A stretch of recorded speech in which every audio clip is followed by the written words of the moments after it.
Adesso conta una storia, mi devo raccontare una storia. Può essere che a Gianni Sila potreste conoscere già, è molto famoso. Ti porto tre rote, io guido la pagare. O tre rote la piaggio, la pagare te la piaggio. Tu scende 4 mattina, mi alzo alle 4 del mattino.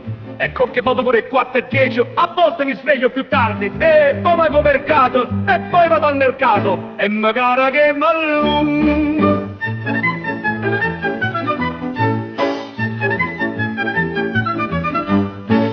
La tua giorno a Casoria, l'altro ieri a Casoria, vicino a Napoli, si è schiattata una ruota, ho forato un pneumatico, perché a strada fa schifo, perché il fondo stradale non è dei migliori, e si è buccato 3 ruote, e si è ribaltato la pecar, e sono cadute tutte le mellune, e sono caduti tutti i cocomeri, e io mi sono cagato sotto.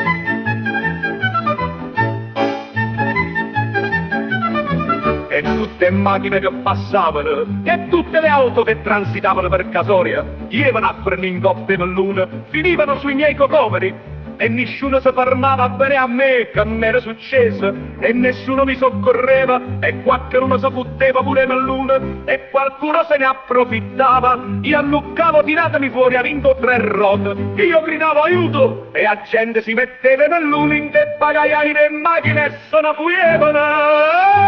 Mi porto 3 rote, mi porto 3 rote, mi porto 3 rote, mi porto 3 rote, mi porto 3 rote, tu 3 rote, mi buttavo 3 rote.